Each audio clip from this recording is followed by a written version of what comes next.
We work hard, we play hard. We are gamerpreneurs. Individuals who have chosen to give up the security of a 9-to-5 in favor of getting to set our own hours, of doing the work that we want to do, and we refuse to give up the hobby that we grew up with in order to, quote, grow up. We have learned countless laws of life and sales from the games that we play, and we excel in everything we do. We see the wonder and glory in every interaction. We fit in awkwardly with the rest of the world because they don't understand our quirkiness, and we wear it as a badge of pride. We are focused, clear, and know what we want. We are gamerpreneurs, and we are taking over the world. Hey there, everybody. Welcome back to the Gamerpreneur Podcast. I'm your host, Dr. Bradford Carlton. Today, I have a very special guest with you. We have John Donadio, a.k.a. SomeBeardy2Love. Hey, John, how's it going? What's going on, man? How we doing? I am fantastic. It's a beautiful day in Las Vegas. How about yourself? It's good. It's a little rainy here in New York, but, it is what it is. Yeah. All right. Well, little rain never hurt anybody, right? That's true. At least it's not like a lot of snow. I don't mind snow, but at least it's not like a lot of snow. I understand. I lived in Ohio, right near the Great Lakes for a while. Oh, all that lake effect that just flowed your way. Yeah, so. It's like 8 feet of snow. Right. I hope I never see a snowflake again. Hopefully in LA, you won't ever have to. Yeah. Okay. So John, why don't you tell us a little bit about yourself? Okay. Well, as you said, my name is John Donadio, a.k.a. SomeBeardy2Love, and we like the Queen's we. Me and all my helpers. Yeah, me and all my helpers. No, I'm the COO of a gaming magazine called GamingAccessWeekly.com. I'm a freelance writer for G Fuel Energy, and I also have a podcast called the Party Up Podcast. Okay, wonderful. So what are those? Okay, so Gaming Access Weekly is a news magazine that we do actually daily. It started weekly when it was first created by my CEO, Vanessa. It started weekly, just like a weekly blog or whatever, and it blew up into now we have about 26 staff.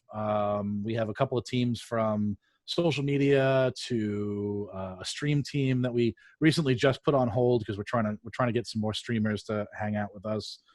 We do daily news. We do editorials and reviews of games and stuff like that. G Fuel is an energy company. They do it's like an energy powder drink that you mix into water, and it's they started doing a blog that they have, and so I work freelance for them. Okay, wonderful. And the Party Up Podcast is the podcast that I do with my friend Derek. We used to have another girl on there, Katie. She just recently left for, personal reasons or whatever, but we're still doing the show. We're having a lot of more guests on and stuff. Maybe Doc, you can come on the show now. All right. But yeah, we do anime, movies, topics of interest, whatever. We do all kinds of stuff. Okay. Well, before I get to my standard question, I always ask one question at the beginning. Before I did get that, you brought up anime. Which Broly is the best Broly? Oh, man. OG Broly is just like a complete animal. I like that the new Super Broly kind of gave him more of a background story and more of like a personality almost. But as far as power goes, I still really think OG Broly is the way to go. He just wrecked stuff. Wrecked it. Yeah, he's just like pure blind rage. Whereas, don't get me wrong, so did the other one, the newer one. But there's something I feel like held back because of that personality. With the old Broly, I feel like there's no personality. There's no limiter. Pure, yeah, it's just pure animalistic hatred. So. Okay, so my typical question, what I would normally ask, here at the beginning, but I'm a nerd too, so I had to. Yeah, no, don't worry. Okay. On a scale of 1 to 10, 10 being high, how weird are you, John? Oh, I guess it depends on who you ask. My therapist or no, okay. I think I'm about a 6, 7, maybe. I guess on the weird scale. Now, why do you say that? I've talked to a lot of people, and it's ranged from I'm 3, I'm pretty much a normal human being, to I'm 12. Well, okay, so I try to I don't really play like the baseline, I'm not really the baseline guy, but at the same time, like I have a couple of different quirks, like I can't touch or smell ketchup, so that's kind of weird. There, little things that kind of raise the scale a little bit here and there, and I feel like as nerddom and all that kind of stuff becomes more popular culture and more mainstream, I find myself a little bit less weird in the population. Like I could sit here and talk Star Wars or Dragon Ball Z or video games, and everyone that I kind of come in contact with has some kind of relation to all of those things or one of those things. So I feel like I'm less weird now, Absolutely. than I was in high school. You know what I mean? Yes. Thank you so much. Because that's part of the mission of this podcast, is to get gamers to realize they're not alone. Yeah. You're not isolated anymore. We have people who are just like us, who grew up kind of just like us, who love the same things just like us. And we're not weird. No. Everybody else is the weird ones. They don't like that stuff. Yeah. Don't get me wrong. I think the internet has made us less weird because we're all on there. You know what I mean? Like, well, that ketchup one, that's a little weird. Yeah, that's what I mean. Like, everyone has their own little quirks that makes them slightly weird or slightly boring or whatever it is. But sure, my best friend does not eat vegetables. Period. Like does not eat vegetables. If like a leaf of lettuce fell on his steak, he'd throw the steak away. Right? Oh, that's kind of weird. Yeah, that's a little weird. Yeah, that raises him up to a 6 or 7 too. Yeah. All right, so let's unpack this. How did you first get into Gaming Access Weekly? Okay, so about 4.5 years ago, actually 5 years ago, I started following Vanessa on Twitter. She was part of the group of gamer girls that played a lot of like Call of Duty and Halo, and they were called cadets or something. I forget what their name was, and I started following her through that, and we became kind of friendly back and forth on Twitter, and that's why I think Twitter's a really big thing. Also, is you can almost reach out to almost anyone in any industry and start to become friendly with them. And then things start to go from there. So I started becoming friendly with Vanessa, and she put out an ad for, they were looking for writers. And I was like, well, I was an English major. So I was like, yeah, I mean, I love video games. Been playing since I was, 4, 5. When the Nintendo came to the US for the first time. I'm so old. Your beard begs to differ. No, that's a luxurious looking thing there. Thank you. So like I was chatting with her, and she said she was looking for writers. So I just shot out, and I was like, hey, how do I apply? I'd love to do this, and she's like, go to the website and fill it out, and we'll chat, So I went in and filled out my application. Not even 24 hours later, I get an email from her saying, we'd love to chat with you. Your resume looks great. Blah, blah, blah, whatever. Gaming, and so they sort of, from there, I just started as like a basic news jockey. I was a dog walker at the time. I'd spend a couple of hours writing 2 or 3 articles in the middle of my day, and then I'd go on. And I was there every day, and I hustled like crazy. And then from there, I went from, writer to editor, and then editor to managing editor, and then from managing editor I went to COO. So it was like a very gradual step up. But yeah, I just worked my butt off to get. What's the transition been like for you? So you started as an English major, which means you like to write. Right. I hope you like to write, being an English major. Yeah, absolutely. Either that, you like to read, one of the two. Well, both actually. Yeah. So you started out liking to write. So you got a writing job, which is awesome. Yes. Fantastic. And that turned into a reviewing other people's writing job, which turned into reviewing the editor's work, who reviewed the work. Right. And now you just oversee the puppets.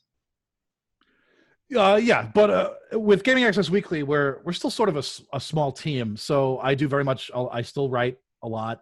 I'll do news articles. I'll do editorials or reviews or something like that.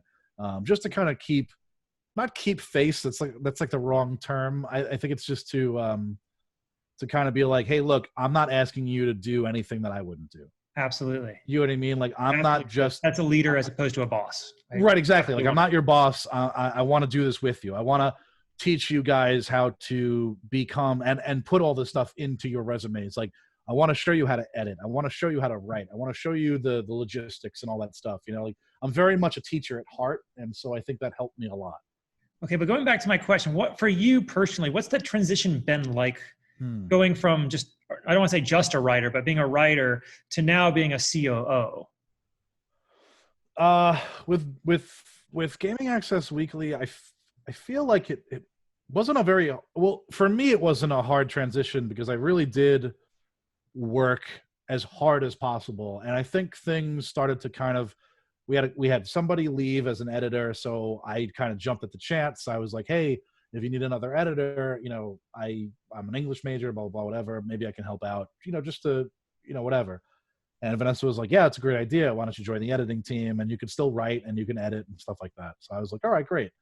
And then the same thing, managing editor had left, and I just jumped at the chance. I was like, I've been editing for a little while for you guys. Like, I could do it, like there was nobody ahead of me. So I was like, screw it, like, let me just ask instead of trying to go out and find somebody new, So these things never came to you. Like the opportunity presented itself and you just had the initiative to go for it. Right. Yeah. And I think that's kind of what I think a lot of people forget that they can do. Your talents and your worth are what you show people. Like when it comes to what you can do, the only way people are going to know what you can do is to show them. So the more chances that you have to do that, do it. If it's a volunteer-based job or whatever, like just work as hard as possible, because it looks like, look, this is what he does when it's volunteer. What if we hired this guy? You know what I mean? Like that kind of thing. Absolutely. Fantastic. And COO, I'm assuming that's essentially an opening and then you jump for it. Yeah. So we were out almost 6 months without a COO, and Vanessa was having to do a lot of that stuff. And she was trying to find like more of the business side. And she's like, I need somebody to work the day to day. And I was like, well, I've been here for a year. I know the day to day, like I am the day to day. Let me just run the day to day. And she was like, yeah, okay. You're kind of like my number two around here anyway. So yeah, it ended up working out. So very cool. Okay. So I want to know, how did you take these various passions of yours? You had gaming and you had writing. I'm assuming gaming before you became a gaming writer. Yeah. Like, okay. I should have asked that, but you loved gaming, you love writing, and you were able to marry the two together. And how has that been for you? Well, at first it was really hard because I had tried the fiction side of things, and I still dabble with it. I still have a portfolio that I'm working on for as far as fiction writing goes. And I have my idea for a game that I want to make, but it was sort of trial and error because I was like, oh, maybe my ideas aren't good enough to be a game writer. Why don't I try the other side? Like, why don't I try the journalistic side? And that, I feel like that was kind of where I went from there. Like I took the passion that I had. Like I wasn't really, I listened to the news and everybody, blah, blah, blah, whatever. I was like, but there's a huge side to video game news that like everybody craves and needs, So I was like, there's got to be an outlet for this. And obviously, like you see things like Game Informer and VG247 and, all these big magazines. So it's like, there's got to be real video game press. That has to be a thing. And I found it. Absolutely. Just this morning, I got interviewed by a sports psychologist, my wife and I, and it's amazing. Even on like a totally different industry, they recognize how big esports is going to be. Yeah. Like no one's touching it, but they know it's there and they know it's going to be this giant behemoth in the room. Yep. And I think video games are just so well positioned in society that that's so true on every front. Yeah. Yeah. I actually started with G Fuel Energy, their blog. I started as their esports writer. Actually before them, I worked for a company called Stream.me. And then after them, I actually had a YouTube show that is probably still on there. And it was called The Wide World of Games. And it was an esports highlight show. And you can absolutely find it. It's ridiculous. But we had a great time doing it. And it was me and my friend Katie. We had a ball.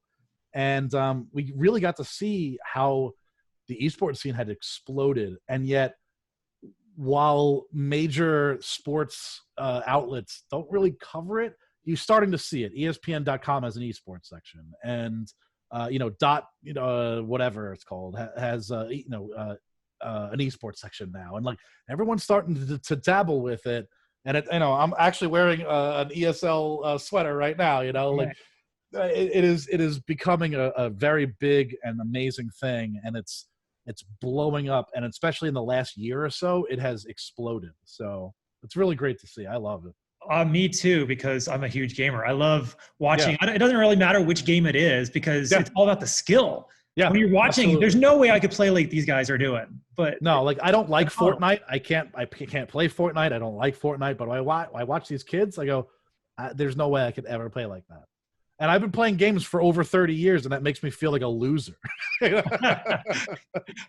I understand. You put me in a room with somebody, I could be Jigglypuff on Smash Brothers. I might pull through, but but against these guys, there's no chance. Yeah, like I still play Halo and Call of Duty and Overwatch and Smite, and I'm good, but I'm not like these kids. These kids are incredible.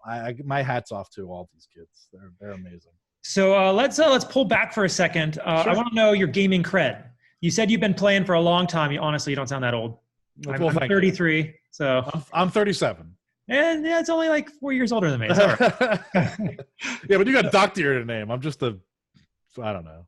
I'm just a COO, I guess. I don't know. That's pretty prestigious. Don't you sell yourself sport? All right, maybe. Yeah, sure. I really try to impress upon my guests. No, you are important. You are special. Well, thank you. So when did it first start?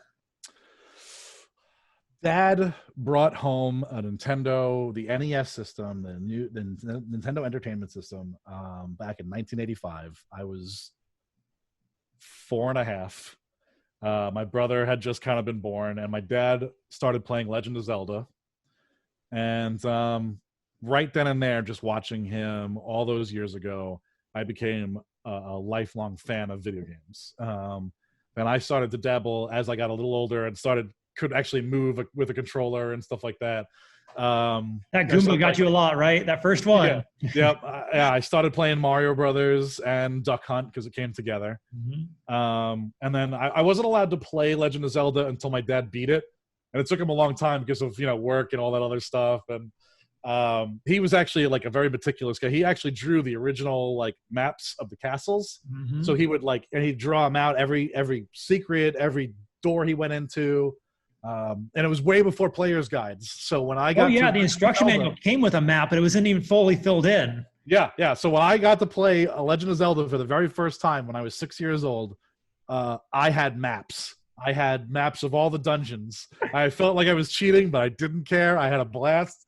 So back then, Super Mario Brothers, Legend of Zelda was like. So that raises a really cool question. As a gaming writer, you first learned how to play games with really kind of without the guide rails. Yeah. And nowadays, you can't swing a cat online without somebody explaining how to do everything.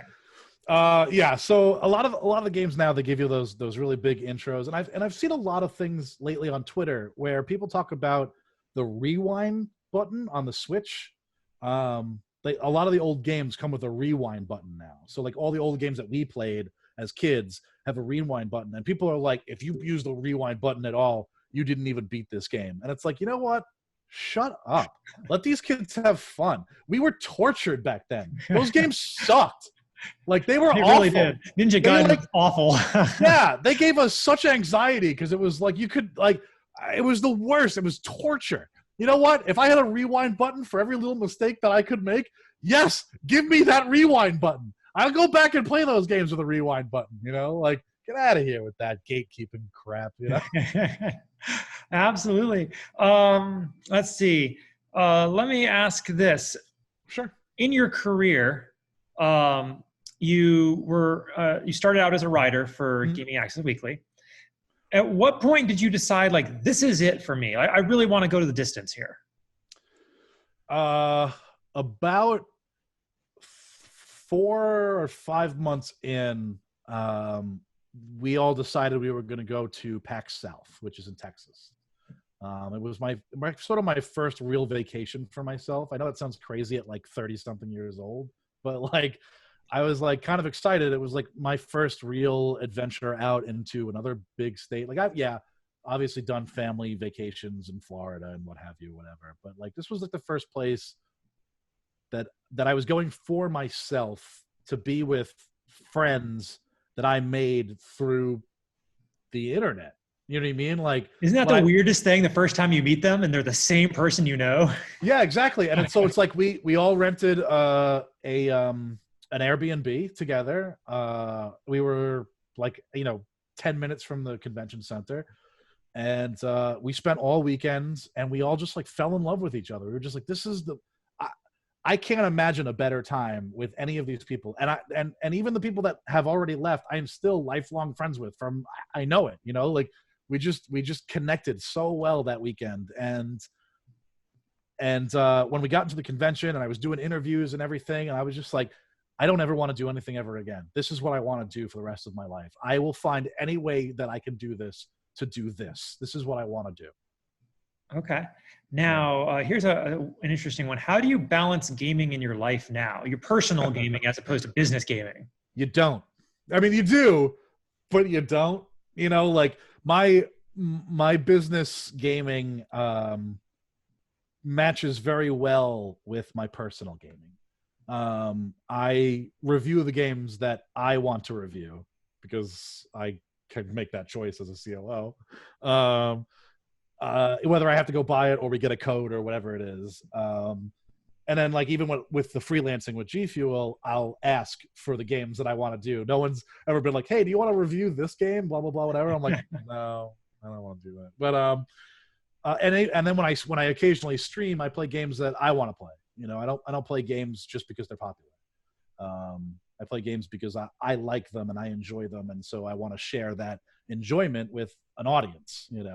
But then when I play with my buddies, it's like some weekend gaming, or if there's not like during just before Christmas, there's like no games that come out. So like I was just kind of like, I'm gonna go through my backlog, or I'm gonna play some games with my buddies. Or if I get a code, I'll buy one of my friends a game, so I could play with them, so I have whatever. I try and keep personal mixed with business with video games, nothing else. You can't mix anything else with pleasure and business.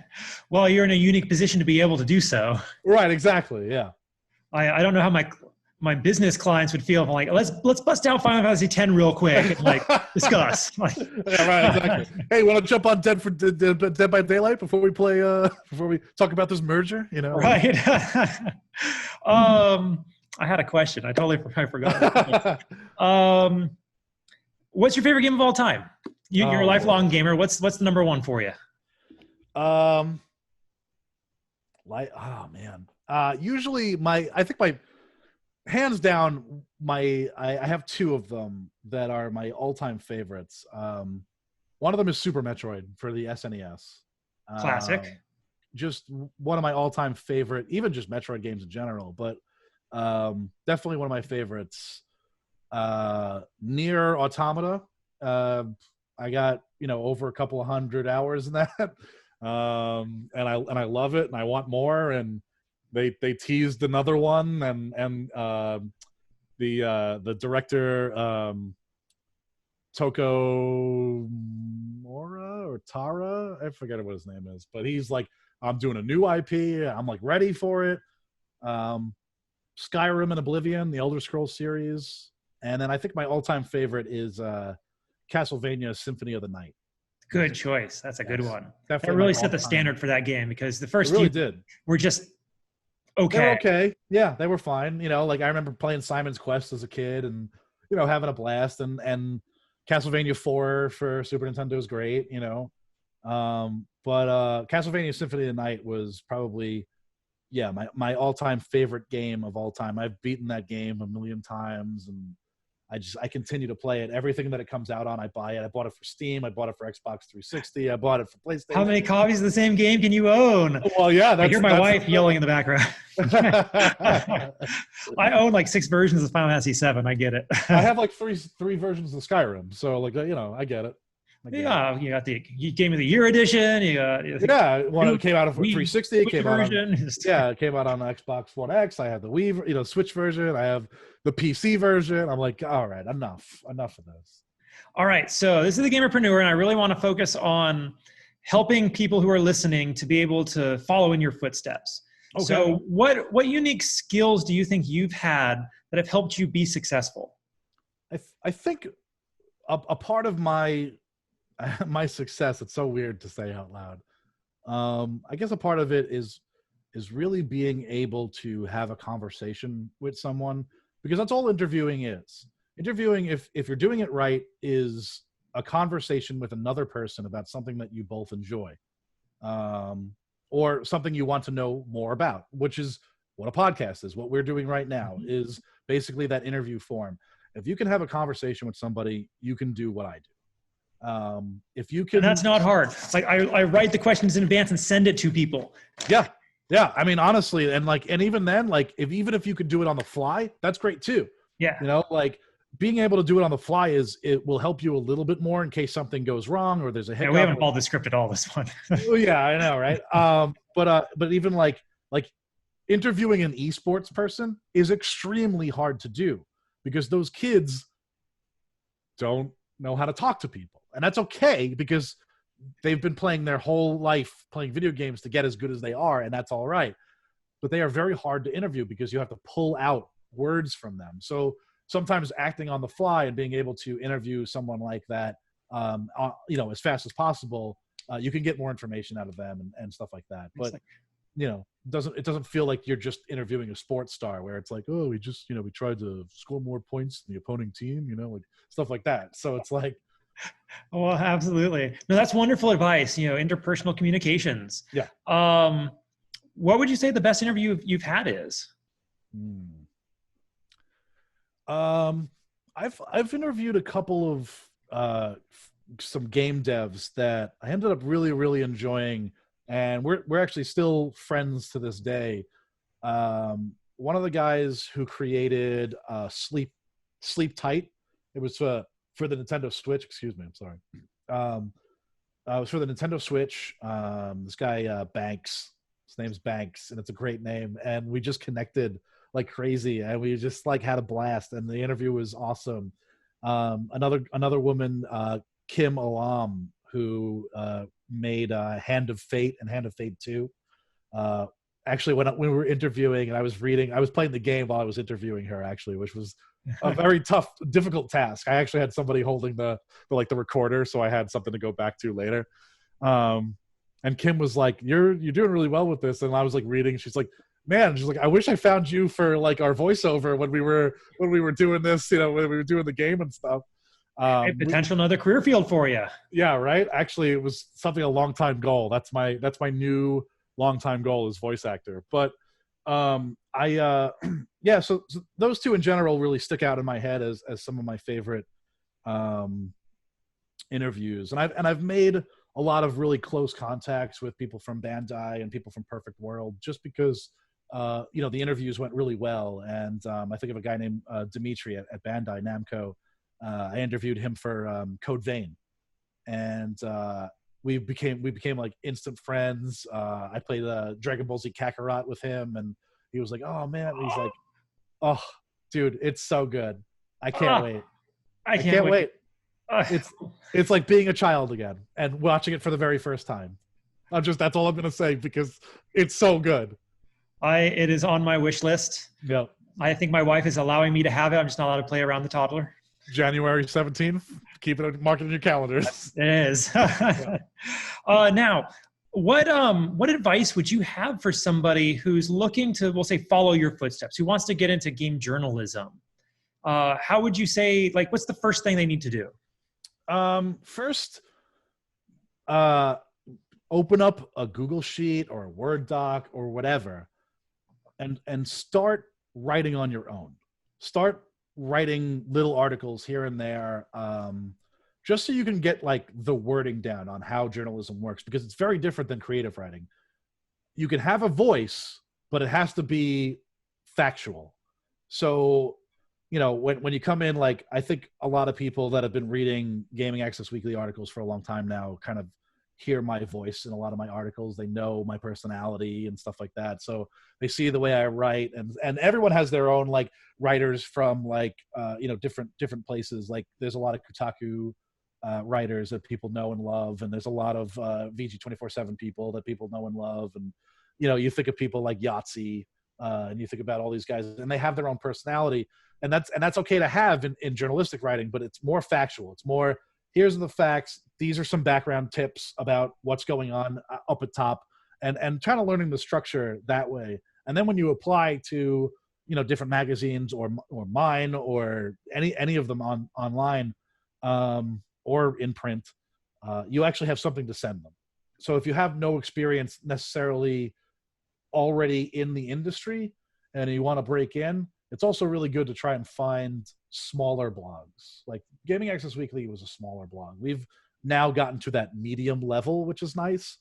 But it started off as a smaller blog. It was a small team with a small staff and stuff. Okay. Like that. So it really sounds like your advice is to develop a portfolio in advance.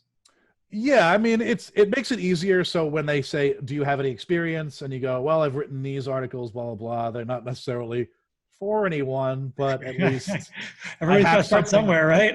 Well, you have something to show. You know what I mean? Like, it's not just, yeah, okay, these weren't published and no one, bought them or anything or whatever it is, but I am willing to learn, and I can show you what I've done on my own so far, at least to me. Okay. That's beautiful advice. No, seriously. Yeah. Like having to start somewhere, everybody starts somewhere. Exactly. So no one needs to be afraid of starting because everybody's done it. Right.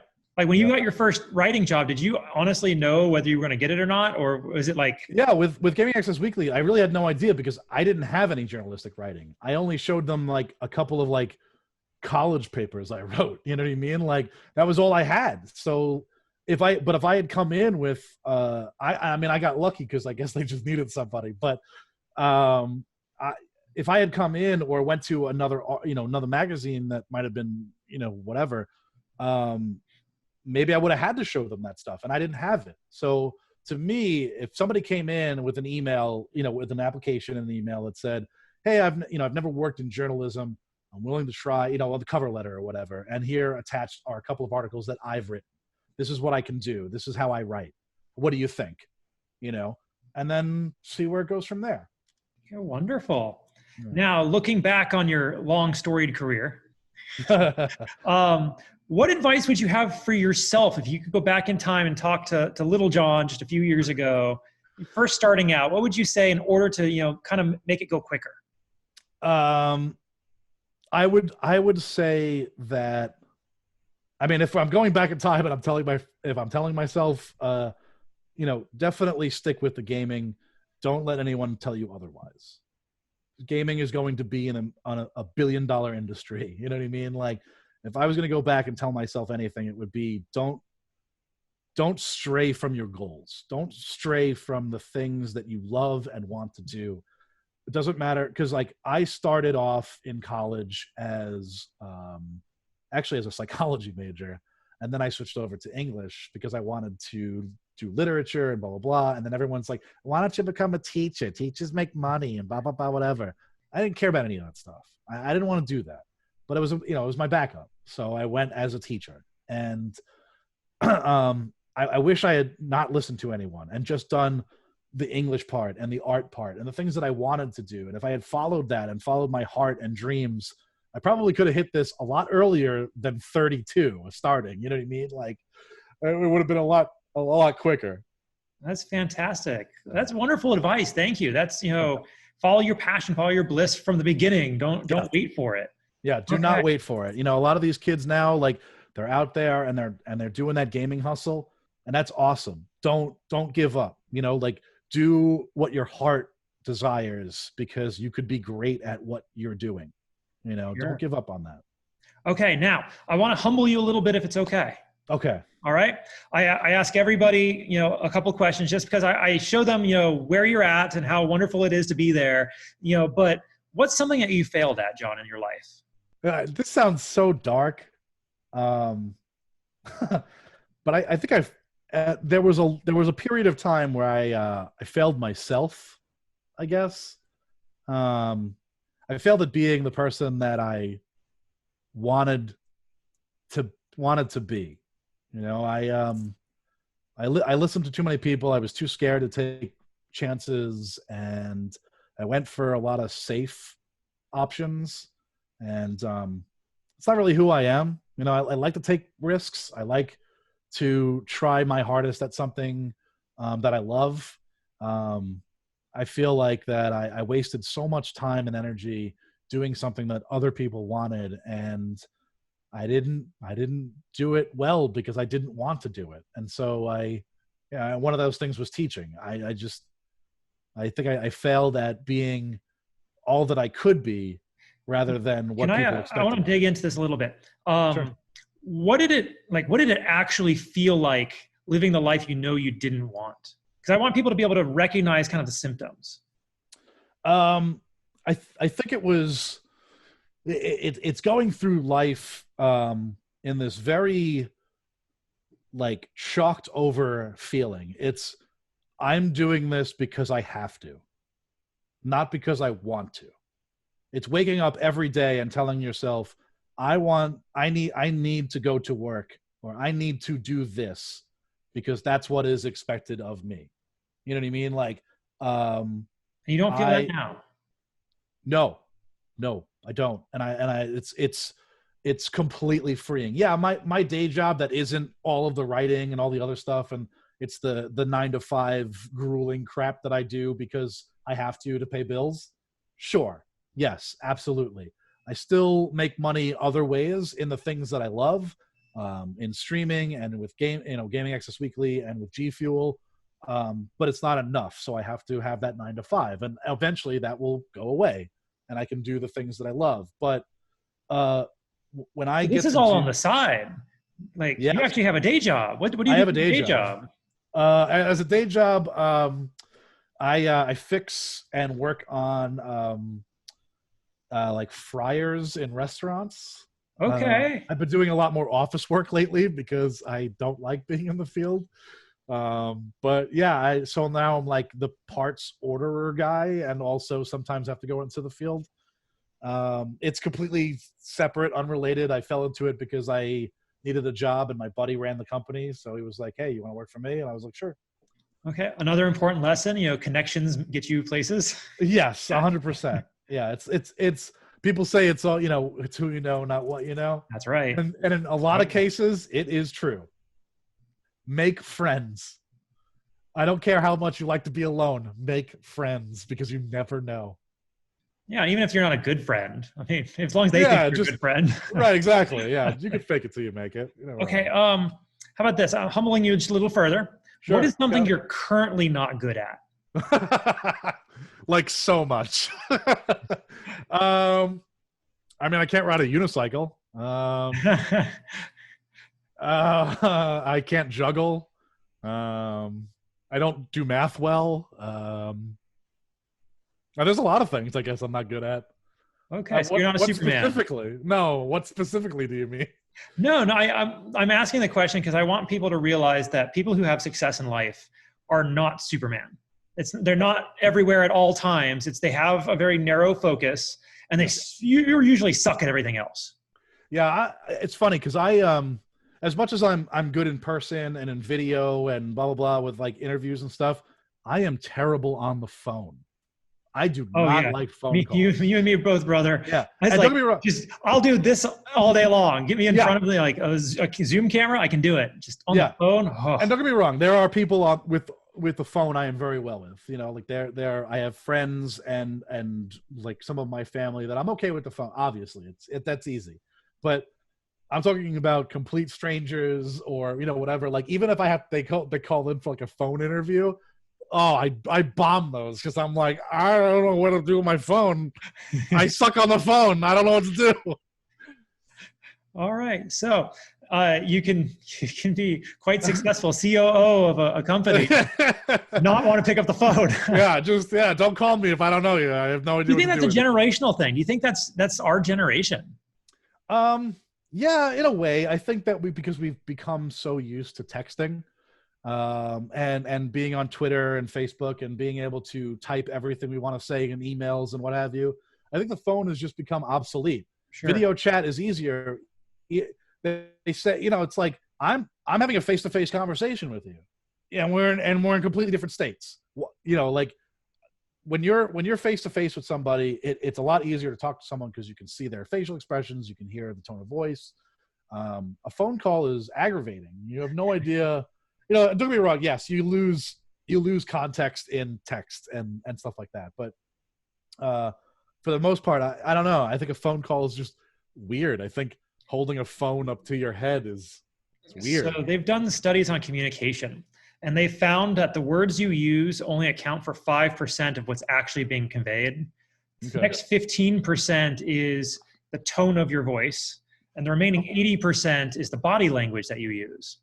So I think we can't stand being on the phone because we're so used to really reading somebody that we can't do it on the phone. It throws us off.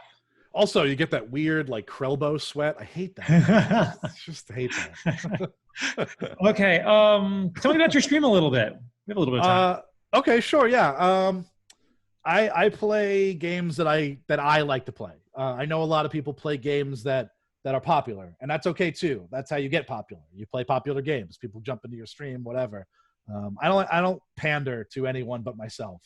You don't like my game? Bye. You could go watch someone else. I don't care. I play things like Dead by Daylight. I'll play Overwatch. I'll play Battlefront 2, which I know. The original or the new one? The new one. I enjoy the new one. Don't get me wrong. I like the old one too, but the new one to me, after EA corrected themselves, it became a totally different game, totally different monster, and I love it. Big Star Wars fan. So I'll play, and then I'll play a bunch of like indie games that I like, because I've become friends with a lot of devs, and I like to play their games. I like to show them off. I want people to see some of the games they're missing because they only play AAA games. A lot of indie games are fantastic. And there's a lot of heart, a lot of soul, a lot of blood and sweat and tears that go into that. And not that AAA games don't have that, but they have scores of people working there. And it's a little different. With an indie crowd, an indie game, sometimes it's just one person, so like they wrote, they directed, they animated, they did everything, the music, all of it. It's all theirs. Or they have a small team, which is still, it's just theirs, like, yeah, if I work for Bandai Namco and I'm a designer, sure, some of those characters or whatever are my design, and no one can take that away from me. But with an indie developer, that whole game is yours. Okay. I know, I get it. That's the way I think of it. It's a big mountain to climb too, because like you said, you have to fill all those different roles, and it's not just developing the game. You got to figure out how to sell the game. Yep. And you got to do that from the very beginning. Hard. If you don't think about that from the start, it's never going to sell. It's hard to do. And especially if you don't have the money for a PR agency, that is hard to do. You got to hustle. You got to go to the game conventions. You got to show it off. It's hard. Okay. It's a hard life. It is. So what is the gaming journalism community like? So you're kind of deep in it. What is it like to be part of that crowd? What are the other people like? They are all great people. I believe you. No, they really are really good people. If you go to any convention, and you kind of sit down in the press room, everyone sits with their own little groups, but everyone is very friendly. Like everybody is, because you're all doing something, one, that you love and share a passion for and all that stuff. And yes, the publications are very different. And obviously, like, I'm sure a New York Times guy walks into a crowd like his shit doesn't stink, and like, whereas, and like, the corner store journalism guy, is very meek and humble or whatever. But, and that way they're different. But for the most part, if you were to sit down with any video game journalism writer, for the most part, they are pleasant. They understand that not everybody is in the same place, but everyone's doing the same thing. No one's out to bite each other's heads off. It's not who can get the fresh scoop. You know what I mean? Like, everybody kind of shares information for the most part. Not everything. Obviously, if you got a fresh scoop, you want to be the first people to get it out on the scene. But if you get an interview with Hideo Kojima, you want to be the first people to get that out there. Right. Like Death Stranding 2. Oh my God. Right. Yeah. Exactly. Oh, I got a story that I'll tell you off the air about him. Sure. Okay. I'll ask you a different question. Sure. what is something that you see going, or that people are doing wrong in the gaming journalism field? What's something that you don't quite like about where the industry is going? I think there are two things specifically that very much annoy me as a journalist and even as a gamer in general. One is the toxic bullshit. Anytime someone goes in and goes, I like this game, someone immediately has to come out and say, that game sucked balls. Like, what is the point of that? Like, why do you have to do that to someone? Let them enjoy something. You know what I mean? Like, I don't understand. Like, yeah, okay, you didn't care for the game. Shut up. Let that person enjoy it. And then you have your own blog where you say, I didn't like this game. You know what I mean? Like, sure. Don't comment or be specifically mean to someone who happened to like, I don't know, Fortnite. I'm just using that as an example because it's like the biggest, game that people go crazy about. That sucks. Before you get to your second point, I do want to say, I absolutely love when people do that to me. I love it when they hate on me and they're toxic with me because all that means is I got an extra comment or maybe a retweet. Yeah, right, yeah. Another post. It makes my numbers look better. What do I care? Yeah. No one ever actually reads the comments. No, and I get it, but it's only frustrating when I see it with like, okay, let's say a 12-year-old kid gets up there and goes, I like Fortnite. Okay. Fortnite is a lot of fun for me. And then some jackass who's 35 goes on there and goes, that game sucks balls. What's wrong with you? You know what I mean? Like, yeah. Go home. You're not allowed to internet anymore. Like, you've lost your privileges. Well, Penny Arcade had the online anonymity theory. Do you remember that? Oh yeah. That's right. That's how it works. We've known it for a decade. Yeah. Penny Arcade. Years ago. Penny Arcade, Control Alt Delete, Red versus Blue. They always had like, this is how the gaming community is, and we've had it forever. But it's like, enough is enough. Like, don't get crazy. So what? A 12-year-old kid likes Fortnite. Shut up. Sure. What was your second point? My second point is gatekeeping. I hate gatekeeping. I think. In what respect? Okay, so for example, there was a thing on Twitter just recently with cosplay. Okay, we'll just use cosplay as an example right now, since it's the nerd universe. Right. A woman of color dressed up as Goku, who is one of my favorite characters, and nailed an amazing cosplay, right? And someone came in and had this whole opinion on how she's not Goku and she's a woman of color and therefore can't be Goku and blah, blah, blah, blah, blah. And you look like a hoe and all this other stuff, right? And I flipped my lid. I was like, are you kidding me? Like, I'm not green. Does that mean I can't dress up as Piccolo? I don't understand what you're, like. I mean, if Hollywood can cast a white woman as the Sorcerer Supreme and Doctor Strange, I mean. Yeah, like, just because you're a fan of something doesn't give you the right to shit on somebody else's view of that fandom. You know what I mean? Like, if a woman of color or a man of color wants to dress up as a white character, because guess what? There aren't a lot of amazing heroes of color. They grew up with the same heroes we did. They grew up with Superman and Batman and Wonder Woman. None of them are people of color, except unless you count Alan from the Superman Man of Steel, that guy. Right. But again, like it doesn't matter the color of your skin or gender or sexual preferences or whatever. If you want to make a character of yourself, again, this is just cosplay in general, do it. Go for it. You want a gender bend, you want a race bend, whatever it is, enjoy the character as you see them. If you need to see yourself as Goku, that's your love of that character. No one else can tell you that you're wrong. You know what I mean? Like, absolutely wonderful advice. Just be you and that love for your character, because that's your favorite character or whatever. Maybe it's not your favorite, but that's the way you wanted to dress. Whatever. Like, if I could dress as Vegeta every day, I would. You know what I mean? Like, if if I wanted too short for my taste. Yeah. I actually just got a Vegeta tattoo. Oh, that's beautiful. Look at that.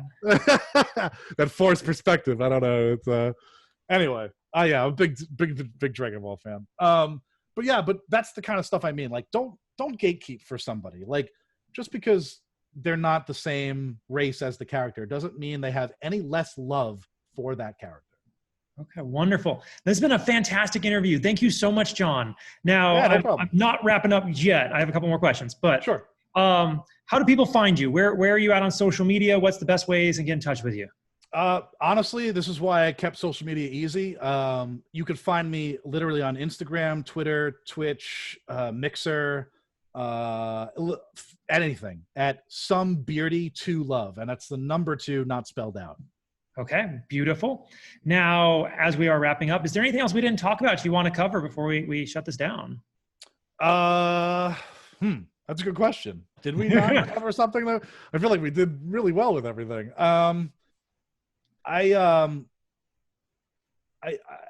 No, I got nothing. Okay. Well, in that case, I'm going to thank you so much, John. You gave a ton of advice. This was a wonderful interview. I'm glad I could help. All right.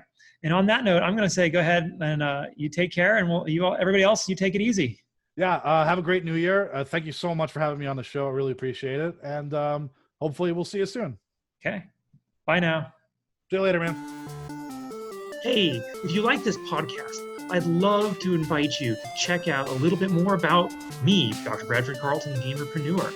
If you go to my website, www.thegamerpreneur.com/bonus, I'm going to give you a free copy of my book, The Warcraft of Business, where I explain my history in both gaming and business and how I brought the two together in order to create some very successful companies and help a lot of people.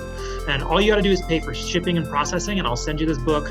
I absolutely know you're going to love it. All right, you all take it easy.